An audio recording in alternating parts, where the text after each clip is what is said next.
ഞാൻ പണ്ട് വീട്ടിലിരിക്കുമ്പം റീൽസ് ചെയ്യുമായിരുന്നു. ഞാൻ ചെയ്യുമായിരുന്നു വീട്ടിൽ. എൻ്റെ പഴയ ഇതൊക്കെ ഇൻസ്റ്റയിൽ നോക്കിയ റീലാണ്. റീൽസ് ഞാൻ എഡിറ്റ് ചെയ്ത് മീൻസ് എൻ്റെ വീഡിയോ ഒന്നും അല്ല, എൻ്റെ മോളിലെ വീഡിയോ ഒക്കെ ഞാൻ റീൽസ് ചെയ്തിട്ട് അതിൽ പാട്ടൊക്കെ ഇട്ടിട്ട് ഞാൻ ചുമ്മാ വേറെ പണിയൊന്നുമില്ലല്ലോ, നമ്മൾ വർക്ക് ചെയ്യണമല്ലോ, അതൊരു വർക്കായിട്ട് ഞാൻ കൊടുത്തിട്ടുണ്ടായിരുന്നു. നമ്മളെന്താ പറയുക, ഒരു നെറ്റ് പ്രാക്ടീസ് പോലെ ചെയ്യുന്നിടത്താണ്.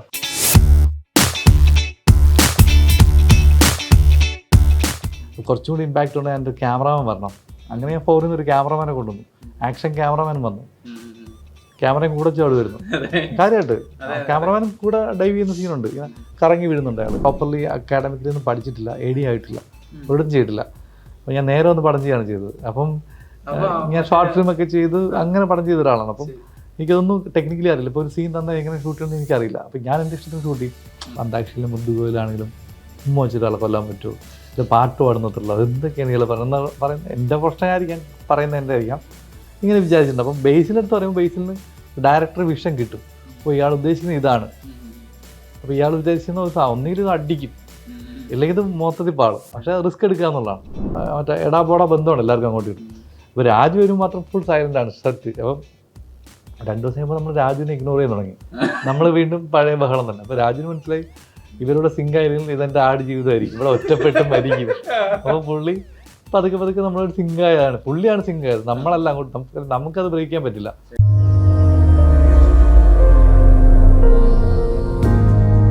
നമ്മളെ കോമഡി വർക്കൗട്ട് ആകുന്നത് അവരുടെ പെർഫോമൻസ് കണ്ടും, അല്ലെങ്കിൽ ഇങ്ങനൊരു സാധനം എനിക്ക് വേണം, എഴുത്തിൽ വളരെ പരിമിതമായ കോമഡികൾ നമുക്ക് എഴുതി വെക്കാൻ പറ്റുന്നുള്ളൂ എനിക്ക് തോന്നുന്നു.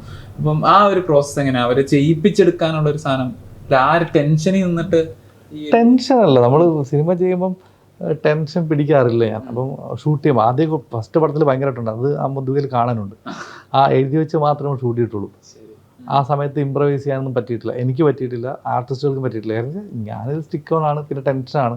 പക്ഷെ അന്താക്ഷരി മുതലൊക്കെ ഞാൻ കുറച്ച് ഫ്രീ ആയി തുടങ്ങി. വെച്ചാൽ ഇതിങ്ങനെ ചെയ്യുള്ളൂ, ഇതിങ്ങനെ സമാധാനമായിട്ട് ചെയ്ത് ഇങ്ങനെ എടുക്കുന്നുണ്ട് എന്നുള്ള സാധനത്തിൽ. അത് ഈ പറയുന്ന സ്ക്രിപ്റ്റിൽ എഴുതുന്നതല്ല ഞാൻ ഷൂട്ട് ചെയ്യുന്നതല്ല ഞാൻ പോസ്റ്റ് കാണുന്നത്. അപ്പോൾ മ്യൂസിക് കിട്ടും, മ്യൂസിക് മിക്സ് കാണുന്ന വേറെ തന്നെ സാധനം. അത് ഈ എല്ലാ പ്രോസസ്സിലും പടം മാറുന്നുണ്ട്. അത് ഇപ്പം അന്താക്ഷരി എങ്ങനെയാണ്, ജയ് എങ്ങനെയാണ്, ഗുരുവായൂർ എങ്ങനെയാണ്. ഗുരുവായൂർ സ്ക്രിപ്റ്റ് വായിച്ച സ്ക്രിപ്റ്റല്ല ഞാൻ ഷൂട്ട് ചെയ്ത സാധനമല്ല ഞാൻ പോസ്റ്റ് ചെയ്തത്. മ്യൂസിക് സാധനമല്ല ഞാൻ മിക്സി കണ്ടത്. അപ്പം നിങ്ങൾക്ക് 4 പടം കാണാൻ പറ്റും, അതിനകത്ത് 4 വെർഷൻ കാണാൻ പറ്റും. എൻ്റെ അടുത്ത് ഫസ്റ്റ് വെർഷൻ കണ്ടിട്ട് അയ്യോ ഇത് പാളിയല്ലോ എന്ന് പറഞ്ഞാൽ എല്ലാവരും ഉണ്ട്. ഇപ്പോൾ ജയജയാണെങ്കിലും ഗുരുവായൂർക്ക് പാളി, എല്ലാ പ്രൊഡക്ഷൻ ടീമൊക്കെ പാളി എന്ന് പറഞ്ഞാൽ കൊള്ളില്ല എന്ന് പറഞ്ഞ ആൾക്കാരുണ്ട്, ഒട്ടും കൊള്ളില്ല എന്ന് പറഞ്ഞ ആൾക്കാരുണ്ട്. അപ്പം മ്യൂസിക് വന്നപ്പോൾ ഇത് വേറെ തന്നെ സിനിമയായല്ലോ, ഇത് രണ്ട് സിനിമയായല്ലോ എന്ന് പറയുന്നവരുണ്ട്. അപ്പം ആ പ്രോസസ്സിലൊക്കെ നമ്മൾ ഈ സാധനം വർക്കാക്കാൻ വേണ്ടി ശ്രമിക്കുന്നുണ്ടെന്നുള്ള ഒരു വിഷ്വൽ കൊണ്ട് മാത്രം ചിലപ്പോൾ വർക്കാവില്ല, ചിലപ്പോൾ റൈറ്റിംഗ് കൊണ്ട് മാത്രം വർക്കാവില്ല. ലാസ്റ്റ് ഒരു മ്യൂസിക് ആയിരിക്കും ചിലപ്പോൾ അത് മൊത്തം കളർ മാറുന്നത്. നമ്മൾ ഇതുവരെ തന്നെ ബേസിലും അനശ്വരൻ കിടന്നിട്ട് സംസാരിക്കുന്ന സാധനത്തിൽ നോർമൽ സീനാണ്. അവിടെ നമ്മളൊരു ചെറിയൊരു കീബോർഡ് ഇങ്ങനെ ഒരു സിംഫണിയുടെ ഒരു ചെറിയ നൈറ്റ് മ്യൂസിക്കിൻ്റെ ഒരു സാധനം എടുത്തിട്ട് പെട്ടെന്ന് ടിങ് സൗണ്ടൊക്കെ ഇടുമ്പോൾ മൊത്തത്തിൽ ആളുകൾക്ക് ആ കോമഡി കിട്ടുന്നുണ്ട്. അതുവരെ കാണുന്നവർക്ക് അവിടെ ചിരിയൊന്നും വന്നിട്ടില്ല. ആ മ്യൂസിക് വന്ന ശേഷം ഭയങ്കര ചിരിയാണ്. എന്ന് പറയുന്നൊരു പ്രോസസ്സ് എല്ലാ സെഷനിലും വർക്ക് ചെയ്യുമ്പോൾ അത് നമുക്ക് ഒരു സാധനത്തിലല്ല നിൽക്കുന്നത്. കോമഡി എന്നുള്ള സാധനം അത് കിട്ടുന്നുണ്ട്. അത് തന്നെയാണ് ഈ പഴയ ഗാനങ്ങൾ. അതിനോട് ഇപ്പോഴും നമുക്ക് സിനിമയിൽ സീൻ കാണുമ്പോൾ ആ പാട്ട് ഇങ്ങനെ ഓർമ്മ വരിക, അതിന്റെ ഒരു ഇൻകോർപ്പറേഷൻ. അത് ഞാൻ പറഞ്ഞില്ല, ഞാൻ എൻ്റെ ഫസ്റ്റ് പടം മുതൽ ചെയ്യുന്നുണ്ട്, മുദ്ദുകോലുണ്ട്. അപ്പം എനിക്കത് ഭയങ്കര, ഇപ്പം അന്താക്ഷരി മൊത്തം പാട്ടാണ്. അപ്പം ഇത് ഞാൻ എല്ലാ സീൻ ചെയ്യുമ്പോഴും ഞാൻ പുറകിലൊക്കെ ഇട്ട് ഞാൻ പണ്ട് വീട്ടിലിരിക്കുമ്പം റീൽസ് ചെയ്യുമായിരുന്നു. ഞാൻ ചെയ്യുമായിരുന്നു വീട്ടിൽ. എൻ്റെ പഴയ ഇതൊക്കെ ഇൻസ്റ്റയിൽ നോക്കിയ റീലാണ്. റീൽസ് ഞാൻ എഡിറ്റ് ചെയ്ത് മീൻസ് എൻ്റെ വീഡിയോ ഒന്നും അല്ല, എൻ്റെ മോളിലെ വീഡിയോ ഒക്കെ ഞാൻ റീൽസ് ചെയ്തിട്ട് അതിൽ പാട്ടൊക്കെ ഇട്ടിട്ട് ഞാൻ ചുമ്മാ വേറെ പണിയൊന്നുമില്ലല്ലോ, നമ്മൾ വർക്ക് ചെയ്യണമല്ലോ, അതൊരു വർക്കായിട്ട് ഞാൻ കൊടുത്തിട്ടുണ്ടായിരുന്നു. നമ്മളെന്താ പറയുക, ഒരു നെറ്റ് പ്രാക്ടീസ് പോലെ ചെയ്യുന്നിടത്താണ്. അപ്പോൾ അത് ഞാൻ ഇതൊരു പഴയ പാട്ടൊക്കെ ഇട്ടിട്ട് ചെയ്തിട്ട് ഞാൻ തന്നെ ഓക്കെ കൊള്ളാം എന്ന് പറയുന്നൊരു സാധനം ഉണ്ട്. ആരും കണ്ടിട്ടൊന്നും ഉണ്ടാവില്ല, ചിലക്ക് ഞാൻ ഹൈഡ് ചെയ്ത് വെച്ചിട്ടുണ്ടാവും. അപ്പം അത് യൂസ്ഡായി ഞാൻ. അപ്പം അത് ഇതിൽ ഇപ്രാവശ്യം ഉപയോഗിക്കണമെന്ന് ധരിച്ചാണ്, പക്ഷേ എന്നാലും ഇതിൽ ഉപയോഗിക്കേണ്ടി വന്നു. ഈ നമുക്കിപ്പോൾ നമ്മുടെ ജയൊക്കെ അത് എടുക്കുകയാണെങ്കിൽ അതിനകത്തൊരു ഫൈറ്റ് സീക്വൻസ് പരിപാടി അത് ഇപ്പോഴും ആൾക്കാർ റിപ്പീറ്റഡ്ലി പല കാരണങ്ങളാണ്. ഇപ്പൊ ഈ പറഞ്ഞപ്പോഴാണ് അതിനകത്ത് സൗണ്ട്, ഇപ്പോൾ നമ്മുടെ ദാമോദരൻ സാറിനൊക്കെ സൗണ്ട് ഇൻകോർപ്പറേറ്റ് ചെയ്യുന്നതാണെങ്കിലും അതൊക്കെ ഒരു ആലോചിച്ചെടുക്കുക, ആളുകളിലേക്ക് എത്തിക്കുക എന്ന് പറയുന്നത് അതൊരു എന്താ പറയുക, ഒരു ഡയറക്ടറിന്റെ വിഷയം തന്നെയാണല്ലോ. നമ്മൾ എല്ലാ ഏരിയയിലും വർക്ക് ചെയ്യും. ഇപ്പം ഒരു വീട്ടിനകത്ത് ഫൈറ്റ് ചെയ്യുമ്പോൾ എന്തൊക്കെ യൂസ് ചെയ്യാം, എന്തൊക്കെ എക്യുപ്മെന്റ് യൂസ് ചെയ്യാം, എല്ലാം ഡൈനിങ് ടേബിൾ ഇല്ലെങ്കിൽ പാത്രങ്ങളെല്ലാം. ഇപ്പോൾ പാത്രങ്ങൾ ചുമ്മാ യൂസ് ചെയ്യും, നമ്മൾ പാത്രങ്ങൾ സ്ഥിരമാണ് പൊട്ടുന്നത് ഒക്കെ സ്ഥിരം, നമുക്കത് യൂസ് ചെയ്യണം. നമുക്ക് ടേബിൾ പൊട്ടിക്കാം, വാതിൽ പൊട്ടിക്കാം, അതൊക്കെ നമ്മൾ അപ്പം പ്ലാൻ ചെയ്ത് തുടങ്ങുന്നുണ്ട്. അപ്പോൾ അതിനകത്ത് വേറെയും സ്ഥലം നമ്മൾ ആടിയുണ്ട്. ഒരു ഫോറിൻ ഫൈറ്റ് മാസ്റ്റർ വന്നത്, ഒരു ജാക്കി ചാൻ ഫൈറ്റ് കാണുന്ന ഫീല് വരണം. പ്ലസ് അപ്പോൾ എനിക്ക് നോക്കി ഫൈറ്റ് മാസ്റ്റർ കൊണ്ട് മാത്രം പറ്റില്ല, അവർ പ്രാക്ടീസ് ചെയ്യണം. അപ്പോൾ പിന്നെ അതുമില്ല പറ്റില്ല, കുറച്ചും കൂടി ഇമ്പാക്റ്റ് ഉണ്ട്, എൻ്റെ ക്യാമറാമാൻ വരണം. അങ്ങനെ ഞാൻ ഫോറിൽ നിന്ന് ഒരു ക്യാമറാമാനെ കൊണ്ടുവന്നു, ആക്ഷൻ ക്യാമറാമാനും വന്നു, ക്യാമറയും കൂടെ ചാട് വരുന്നു. കാര്യമായിട്ട് ക്യാമറമാനും കൂടെ ഡൈവ് ചെയ്യുന്ന സീനുണ്ട്, ഇങ്ങനെ കറങ്ങി വീഴുന്നുണ്ട് അയാൾ. അപ്പം അത് ഭയങ്കര ഇമ്പാക്റ്റ് ചെയ്തു.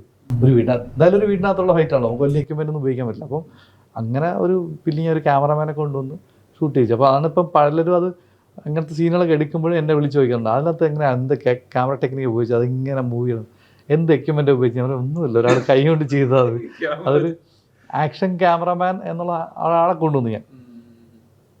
അപ്പം അതിവിടെ യൂസ്ഡ് അല്ല അങ്ങനത്തെ സാധനം. ഇപ്പോൾ നമ്മൾ ഗുരുവായൂരിൻ്റെ ക്ലൈമാക്സിൽ അത് ഈ ഫൈറ്റിൽ മാലെറിയുന്ന ഗോഡ് ഫാദർ എല്ലാവരും കണ്ടപ്പോൾ വളരെ ലേസി ആയിട്ട് എടുത്തൊരു സാധനം പോലെ ഉണ്ട്. പക്ഷെ നമ്മൾ കൃത്യമായി കൊറിയോഗ്രാഫി ചെയ്ത് ഷോർട്ട് ഡിവിഷൻ ചെയ്ത് തലേ ദിവസം രാത്രി നമ്മൾ ഷൂട്ട് ചെയ്ത് നൈറ്റ് ബേസിലും രാജ്യമൊന്നും ഇല്ലാതെ ബാക്കി ആർട്ടിസ്റ്റ് സാഫ്, സിജു, ജോമോൻ ഒക്കെ, യോഗി ബാബു ഇല്ല, യോഗി ബാബുവിൻ്റെ ഡ്യൂപ്പ് വെച്ചിട്ട് ഫുൾ ഷൂട്ട് ചെയ്ത് നോക്കി എഡിറ്റ് ചെയ്ത് കണ്ട് ഇതിൽ മാറ്റങ്ങൾ നടത്തി വീണ്ടും റീഷൂട്ട് ചെയ്ത് ഓരോ ദിവസം നൈറ്റ് 6 മണിക്ക് ശേഷം 6 മണിക്ക് ഷൂട്ടുള്ളൂ ഈ ഗുരുവായൂർ സമയത്ത്.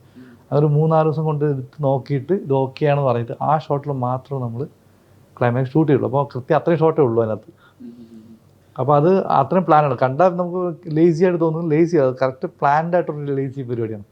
അപ്പോൾ അത് നിങ്ങൾ ഒരു പ്രാവശ്യം വേറെ ആരെങ്കിലും എടുത്തു നോക്കിയാൽ ചിലപ്പോൾ ഇതിൻ്റെ വ്യത്യാസം മനസ്സിലാവുള്ളൂ. അപ്പം അന്ന് പ്രേം സാറൊക്കെ ഭയങ്കര ലേസി ആയിട്ട് എടുത്തിട്ടുണ്ട്, അവർക്ക് അതിനുള്ള കഴിവുണ്ട്, അല്ലെങ്കിൽ അതുള്ള ലെജൻസ് ആയിട്ടുള്ള ആൾക്കാരുണ്ട്. നമുക്കത് ഇല്ലാത്തതുകൊണ്ട് നമ്മൾ പ്ലാൻ ചെയ്ത്. അപ്പോൾ ഇതെല്ലാ ഏരിയയിലും ഇത് വർക്ക് ചെയ്യുന്നുണ്ട്. ഷോർട്ട് ഡിവിഷൻ മാത്രമല്ല, അതിൻ്റെ ബാക്കി കണ്ടന്റ് പോകുന്ന എല്ലാ സ്ഥലത്തും നമ്മൾ നോക്കും ഇത് മാക്സിമം എങ്ങനെ എക്സ്പ്ലോർ ചെയ്യാൻ പറ്റും. ഇപ്പോൾ ഒരു ഇതാണ് സീനെങ്കിൽ ടേബിളിൽ അപ്പുറം സീൻ എന്ന് വെച്ചാൽ എനിക്ക് പറ്റില്ല, ഞാൻ ഇത് പറ്റില്ല, ഈ സീന് എടുക്കില്ല. ഞാൻ മാക്സിമം അത് ഓൾറെഡി നോക്കും. ഇപ്പം ഗുരുവായൂരിൽ അങ്ങനെ ഒരു സീനുണ്ട്, മറ്റേ സിജു സാനിയും ബൈച്ചനുള്ള ഒരു സീനുണ്ട്, അതെനിക്ക് ഡെഡ് സീനാണ്. അതെങ്ങനെ കുറേ ഇത് എടുക്കാന്നുള്ളതാണ് എൻ്റെ പ്രശ്നം. ബാക്കിയൊക്കെ ഞാൻ ഈ ലൊക്കേഷൻ നമ്മളില്ലെങ്കിൽ അവർ നിൽക്കുന്ന സ്പേസ് ഞാൻ യൂസ് ചെയ്യുന്ന വേറെ തന്നെ രീതിയിലായിരിക്കും. അപ്പോൾ അത് സിനിമയെ മൊത്തത്തിൽ അത് മാറ്റും. ഇപ്പം നമുക്ക് ലാബ് റിപ്പോർട്ട് സീൻ എവിടെ വേണോ പിടിക്കാം. നമ്മളെ പറമ്പിൽ അവിടെ പന്തലിൻ്റെ പണിയുടെ ഇടയിൽ കൊണ്ട് നിർത്തി അവിടെ പിടിച്ച്, അപ്പോൾ അങ്ങനെ ഓരോ സ്ഥലങ്ങളിലും ഓരോ രീതിയിലും പിടിക്കുമ്പം വ്യത്യാസങ്ങൾ വരും. ലൊക്കേഷൻ ഭയങ്കര ഒരു ഘടകമാണ് ഈ കോമഡി പോലത്തെ സ്ഥലങ്ങളിൽ വർക്ക് ചെയ്യാൻ, അല്ലെങ്കിൽ ഇങ്ങനത്തെ കൊറിയോഗ്രാഫി പരിപാടികൾ വർക്ക് ചെയ്യാൻ. എനിക്ക് തോന്നുന്നു ഇപ്പൊ പറഞ്ഞതെന്ന് വെച്ചാൽ എന്റെ തലേനെ ഞാനിങ്ങനെ തുറന്നു വിട്ടേക്കാണ്. ഒരു പരിധി കഴിഞ്ഞിട്ട് പിന്നെ അവിടെ പറ്റുമോ എന്നുള്ളതല്ല, അവിടെ പറ്റണം എന്നുള്ള എല്ലാ കാര്യത്തിലും. ഇപ്പൊ ഒരു കഥ അവതരിപ്പിക്കുന്ന കാര്യത്തിനാണല്ലോ, ഷോട്ട് എടുക്കുന്ന കാര്യത്തിനാണല്ലോ, അതൊരു ഡയറക്ടർ എപ്പോഴാണ് ഓപ്പൺ അപ്പ് ആവേണ്ടത് ശരിക്കും? ഏത് സമയത്ത്? നമ്മൾ ആദ്യം പറഞ്ഞു എനിക്ക് അതിങ്ങനെ ഞാനിങ്ങനെ എനിക്കൊരു പേടിയുണ്ട്. ഒബ്സർവേഷൻ തന്നെയാണ് മെയിൻ. ഇതിനകത്ത് ഒബ്സർവേഷൻ, ഇതെങ്ങനെ ഒരു കൺവിക്ഷൻ, ഇതെങ്ങനെ ആളുകൾ കാണുന്നുള്ളൂ. അപ്പം പിന്നെ ഇതിനകത്ത് നമുക്ക് ലെയറിൽ ഇറങ്ങി പണിയെടുക്കാൻ ഇപ്പം ഞാൻ പ്രോപ്പർലി അക്കാഡമിക്കിലൊന്നും പഠിച്ചിട്ടില്ല, AD ആയിട്ടില്ല, ഒരിടത്തും ചെയ്തിട്ടില്ല. അപ്പം ഞാൻ നേരെ ഒന്ന് പടം ചെയ്യുകയാണ് ചെയ്തത്. അപ്പം ഞാൻ ഷോർട്ട് ഫിലിമൊക്കെ ചെയ്ത് അങ്ങനെ പടം ചെയ്ത ഒരാളാണ്. അപ്പം എനിക്കതൊന്നും ടെക്നിക്കലി അറിയില്ല. ഇപ്പോൾ ഒരു സീൻ തന്നെ എങ്ങനെ ഷൂട്ട് ചെയ്യണമെന്ന് എനിക്കറിയില്ല. അപ്പം ഞാൻ എൻ്റെ ഇഷ്ടത്തിന് ഷൂട്ട് ചെയ്യും. പക്ഷേ അത് മറ്റുള്ള ചെയ്യുന്ന രീതിയിലായിരിക്കില്ല.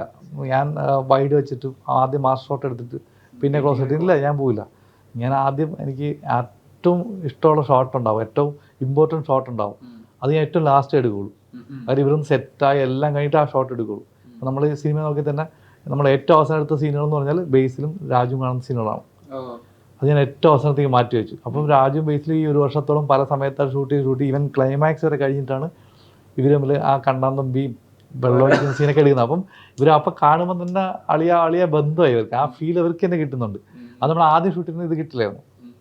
അപ്പം ഇങ്ങനെ എല്ലാ ഏരിയയിലും നമ്മളിത് പണിയെടുത്താൽ വർക്കാവും തോന്നിയിട്ടുണ്ട്. ബേസിൽ രണ്ടു പടത്തിലും ഇങ്ങനെ ഒരു കോമൺ അപ്പൊ ഒരു കോമൺ ലീഡായിട്ട് വരുന്നുണ്ട്. അപ്പം എത്രത്തോളം എളുപ്പമാണ് ബേസിൽ എന്ന ആർട്ടിസ്റ്റ്? രസമാണ് ചിലപ്പോഴൊക്കെ എനിക്ക് ബേസിൽ ചില സാധനങ്ങൾ റിപ്പീറ്റ് വരുന്നതൊക്കെ തോന്നാറുണ്ട്. പക്ഷെ അയാൾ ചെയ്യുന്ന കാണാൻ ഭയങ്കര ഭംഗിയുള്ള സംഭവം. എന്താണ് ആ ഒരു ബേസിൽ? നമ്മൾ അടുത്ത സുഹൃത്താണ്. 1 2 പറഞ്ഞാൽ വളരെ ടാലൻ്റ് ആയിട്ടുള്ളൊരു ആക്ടറും ഡയറക്ടറുമാണ്. അപ്പം നമ്മൾ പറയുന്ന കാര്യം കൃത്യമായിട്ട് മനസ്സിലാവും. അപ്പം ഞാൻ മുൻപ് കഴിയുമ്പോഴും അന്താക്ഷരി ചെയ്യുമ്പോഴൊക്കെ ഞാൻ എല്ലാ ഇപ്പം ജയ വരെ എല്ലാ നടന്മാരും പോയിട്ടുണ്ട്. ഒരു 10 പേരെടുത്തെങ്കിലും ഓരോ പടം കൊണ്ട് പോയിട്ടുണ്ട്. അപ്പോൾ അവരൊക്കെ പല കാര്യങ്ങൾ കൊണ്ട് റിജക്റ്റ് ചെയ്യുന്നുണ്ട്. അപ്പോൾ പലർക്കും കഥ വർക്കായിട്ടില്ല, ഇതെന്ത് കഥയാണ്, ഇങ്ങനെ ഒരു സിനിമയാണ് എന്ന് പറയുന്ന ആൾക്കാരായിരുന്നു. അപ്പം അന്താക്ഷരിയിലും മുദ്ദുകോയിലാണെങ്കിലും ഉമ്മ വെച്ചിട്ട് ആളെ കൊല്ലാൻ പറ്റുമോ, ഇത് പാട്ട് പാടുന്നത്രല്ലോ, എന്തൊക്കെയാണ് ഇയാൾ പറയുന്നത്. എൻ്റെ പ്രശ്നമായിരിക്കാം, പറയുന്നത് എൻ്റെ ആയിരിക്കാം, ഇങ്ങനെ വിചാരിച്ചിട്ടുണ്ട്. അപ്പം ബേസിലെടുത്ത് പറയുമ്പോൾ ബേസിൽ നിന്ന് ഡയറക്ടർ വിഷൻ കിട്ടും. അപ്പോൾ ഇയാൾ ഉദ്ദേശിക്കുന്നത് ഇതാണ്. അപ്പോൾ ഇയാൾ ഉദ്ദേശിക്കുന്ന ഒരു ഒന്നിലും ഇത് അടിക്കും, ഇല്ലെങ്കിൽ ഇത് മൊത്തത്തിൽ പാടും. പക്ഷേ റിസ്ക് എടുക്കുക എന്നുള്ളതാണ്. പിന്നെ അറിയാമെന്നുള്ള ഒരാൾ കൂടെ നമുക്ക് റിസ്ക് എടുക്കാം എന്നുള്ള സാധനത്തിലോട്ട് എത്തിക്കാണ്. എനിക്ക് ജയജയെക്കുറിച്ച് ബേസിലെ ഡിസിഷൻ ചിലപ്പോൾ അതായിരിക്കാം. ഭയങ്കര രസമായിട്ട് പറയുന്നുണ്ട്. അത് പുതിയൊരു സാധനമാണ്, അടിച്ചാൽ നല്ല രീതിയിൽ അടിക്കും, ഇല്ലെങ്കിൽ ചിലപ്പോൾ പാടാനുള്ള ചാൻസ് ഉണ്ട് എന്ന് ധരിച്ചിട്ടായിരിക്കും വന്നത്. ഗുരുവായൂരിലോട്ട് വരുമ്പോൾ കുറച്ചുകൂടി കംഫർട്ടബിളായി നമ്മൾ. എന്ന് പറഞ്ഞാൽ അവൻ കേൾക്കും, ഞാൻ പറഞ്ഞാൽ അവൻ കേൾക്കും, അവൻ പറഞ്ഞ് ഞാനും കേൾക്കും. പിന്നെ നമ്മൾ ഭയങ്കരമായിട്ട് അങ്ങോട്ടും ഇങ്ങോട്ടും എന്താ പറയുക കളിയാക്കും. ഈ പറഞ്ഞല്ല നമ്മളെ കുറ്റങ്ങൾ പറയും. നീ ശരിയായില്ല, ഇത് ശരിയായില്ല, മണ്ടനാണ് എന്ന് അവൻ പറയും, ഇങ്ങോട്ട് പറയും. ഡയറക്ഷൻ ശരിയായില്ല എന്ന് അവൻ ഇങ്ങോട്ട് പറയും, നിൻ്റെ അഭിനയം ശരിയില്ല ഞാൻ അങ്ങോട്ട് പറയും. അപ്പോൾ ഈ ഒരു ക്രിറ്റിസിസം അവർക്കും രണ്ടുപേർക്കും വർക്കാവുന്നുണ്ട്. അപ്പം അത് മനസ്സിലാവും, അങ്ങോട്ടും ഇങ്ങോട്ടും മനസ്സിലാവും. വേറെ വെളിയിൽ നിന്ന് ആരുമല്ലോ എന്ന് പറയണം എന്നുള്ള സാധനത്തിൽ മുന്നോട്ട് പോകും നമ്മൾ. അപ്പോൾ അതുകൊണ്ട് ആ ഒരു ബന്ധം ഭയങ്കര ഗുണപ്പെട്ടിട്ടുണ്ട്. ഈ പൃഥ്വിരാജ് എന്ന ആക്ടറിനെ സംബന്ധിച്ച് അദ്ദേഹം ഒരു ഓറ സെറ്റ് ചെയ്തിട്ടുണ്ട്. അപ്പം ഈ ഇന്റർവ്യൂവിന് ഇതിന്റെ പ്രൊമോഷൻ വന്നപ്പോഴാണ് ശ്രദ്ധിച്ചിട്ടുണ്ട്, ആളുടെ ആ സാധനം മാറ്റി വെച്ചിട്ട് ഇവരുടെ കൂടെ നിൽക്കുകയാണ്, എന്നാലും മാത്രം ആ സാധനം വർക്ക് ആവുള്ളൂ എന്നുള്ളത് അറിയാവുന്ന പോലെ തന്നെ. അപ്പം സെറ്റില് എങ്ങനെയായിരുന്നു ഇവരെ ഒന്ന് ഫസ്റ്റ് ഈവൻ എനിക്കും രാജുവിന് ഇച്ചിരി പേടിയുണ്ടായിരുന്നു, രാജു എങ്ങനെയാണ് ചെയ്യുന്നത്. രാജു ഭയങ്കര പ്ലാൻ ചെയ്യുന്ന ഡയറക്ടറാണ്. ഞാനാണെന്ന് പറഞ്ഞാൽ രാവിലെ വന്നിട്ട് ആലോചിക്കുന്നത് എങ്ങനെ ഷൂട്ട് ചെയ്യണം. അപ്പം ഇല്ലെങ്കിൽ ആർട്ടിസ്റ്റുകളുടെ മൂഡ്, ആർട്ടിസ്റ്റുകളുടെ രീതി, ഇല്ലെങ്കിൽ ആ സ്വഭാവം, ആ സീന്, ആ മൂഡ് എല്ലാം ക്രിയേറ്റ് ചെയ്തിട്ട് ഇപ്പം സീൻ ഞാൻ ഷൂട്ട് തുടങ്ങി ലൈറ്റപ്പ് എല്ലാം കഴിഞ്ഞ് ഞാൻ പറയും ഇവിടെ വേണ്ട, നമുക്ക് വേറെ സ്ഥലം അപ്പുറത്തോട്ട് മാറ്റി വേറെ ഷൂട്ട് ചെയ്യാം എന്ന് പറയുന്ന ഒരാളാണ് ഞാൻ. എനിക്കത് കംപ്ലീഷൻ വരണമെങ്കിൽ അല്ലെങ്കിൽ വർക്കാവാതെ ഞാൻ വിടില്ല. രാജു അങ്ങനെ ഓരോ ഷോർട്ട് വൈസ് ഇപ്പോൾ അവിടെ നിന്ന് മെസ്സേജ് അയക്കുന്ന കാണാം. അത് മറ്റേ നമ്മുടെ ന്യൂയോർക്ക് ടൈംസ് സ്ക്വയറിൻ്റെ അവിടെ എടുക്കുമ്പോൾ ആ ഷോട്ടിൻ്റെ അവിടെ വയ്ക്കുമ്പോൾ വൈഡ് ലെൻസിൽ ഇത് വെച്ചിട്ട് അങ്ങോട്ട് എടുക്കുമ്പോൾ ഈ ഷോട്ട് വരണം. ഇവിടുന്ന് അപ്പോഴത്തേക്കും ബാക്കിൽ മെട്രോ പാസ് ചെയ്യണം എന്നൊക്കെ പറഞ്ഞാൽ പുള്ളി മറ്റേ വോയിസ് മറ്റേ മെസ്സേജ് അയക്കുന്നത് ഷോർട്ട് ഡിവിഷൻ വെച്ചിട്ട് ഡയറക്ഷൻ ടീമിന് മെസ്സേജ് അയക്കുന്നത് എമ്പുരാൻ. അപ്പോൾ ഞാൻ ഈശ്വര ഇയാൾ നമ്മുടെ പടത്തിൽ ഇതൊന്നുമില്ല, ബിഫോറും ആഫ്റ്ററും പുള്ളിക്കറിയില്ല, അതിനിരിക്കുക. അപ്പോൾ തൊട്ടുമ്പോൾ സീത ഞാൻ എനിക്കറിയില്ല, അതിന് ശേഷം അതും എനിക്കറിയില്ല ഞാൻ പറയും. കാരണം നമ്മളങ്ങനെ ഷൂട്ട് ചെയ്യുന്നത് അപ്പം സീൻ എഴുതുകയാണ് സെക്കൻഡ് ഹാഫിലൊക്കെ. അപ്പം അതുകൊണ്ട് പുള്ളിക്കത് പുതിയ എക്സ്പീരിയൻസ് ആണ് പുള്ളിക്ക് നമ്മുടെ അടുത്ത് വർക്ക് ചെയ്യുന്നത്. അപ്പോൾ പുള്ളി നോക്കിയപ്പോൾ നമ്മളെല്ലാം ഫ്രണ്ട്സാണ്. ഞാൻ ബേസിൽ, അനശ്വര, നിഖില, ജഗദീഷ് ഏട്ടൻ, ഇല്ലെങ്കിൽ സിജു, സണ്ണി, ജോമൻ വരുന്നവരൊക്കെ നമ്മുടെ ഗ്രൂപ്പാണ്. പിന്നെ ജയജയുടെ ഒരു 70% ടെക്നീഷ്യൻസ്, എൻ്റെ വൈഫുണ്ട്, ഈ പറഞ്ഞ ക്യാമറ ടീം, മേക്കപ്പ് ടീം എല്ലാം എനിക്ക് പരിചയമുള്ളവരാണ്. പിന്നെ ക്രിക്കറ്റ് കളി ടീംസ്. അപ്പം നമ്മളങ്ങ് സെറ്റാണ്. നമ്മൾ മറ്റേ എടാപോടാ ബന്ധമാണ് എല്ലാവർക്കും അങ്ങോട്ട് കിട്ടും. അപ്പോൾ രാജു വരും മാത്രം ഫുൾ സൈലൻ്റാണ് സെറ്റ്. അപ്പം 2 ദിവസം കഴിയുമ്പോൾ നമ്മൾ രാജുവിനെ ഇഗ്നോർ ചെയ്യാൻ തുടങ്ങി. നമ്മൾ വീണ്ടും പഴയ ബഹളം തന്നെ. അപ്പോൾ രാജുവിന് മനസ്സിലായി ഇവരുടെ സിങ്കായിരുന്നെങ്കിൽ ഇതെൻ്റെ ആട് ജീവിതമായിരിക്കും, ഇവിടെ ഒറ്റപ്പെട്ട് മരിക്കും. അപ്പോൾ പുള്ളി പതുക്കെ നമ്മളൊരു സിങ്കായതാണ്. പുള്ളിയാണ് സിങ്കായത്, നമ്മളല്ല. അങ്ങോട്ട് നമുക്കത് ബ്രേക്ക് ചെയ്യാൻ പറ്റില്ല, പുള്ളിയാണത് ബ്രേക്ക് ചെയ്യേണ്ടത്. അപ്പോൾ പുള്ളി വന്ന് ബ്രേക്ക് ചെയ്ത് പിന്നെ നമ്മളൊരു തമാശ പറയാൻ തുടങ്ങി.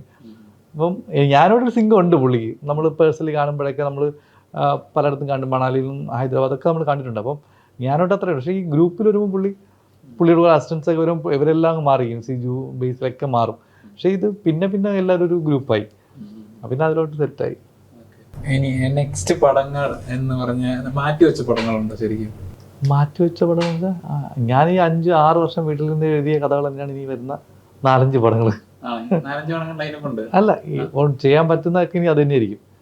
അപ്പോൾ അതൊന്നും ഒരു അപ്ഡേറ്റ് ചെയ്യണം, കുറേ സാധനങ്ങൾ മാറ്റിയും തിരിച്ചൊക്കെ, അല്ലെങ്കിൽ കറണ്ട് അഫയേഴ്സൊക്കെ മാറ്റി തിരിച്ച്. അല്ലാതെ കഥാപരമായിട്ട് മാറ്റമൊന്നും വരില്ലെന്ന് തോന്നുന്നു. കാര്യം ആ കഥയൊക്കെ എപ്പോഴും നിൽക്കുന്ന സാധനങ്ങൾ.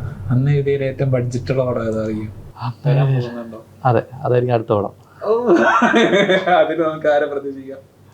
അത് എസ് ജെ സൂര്യാസ് പടം തന്നെയാണത്.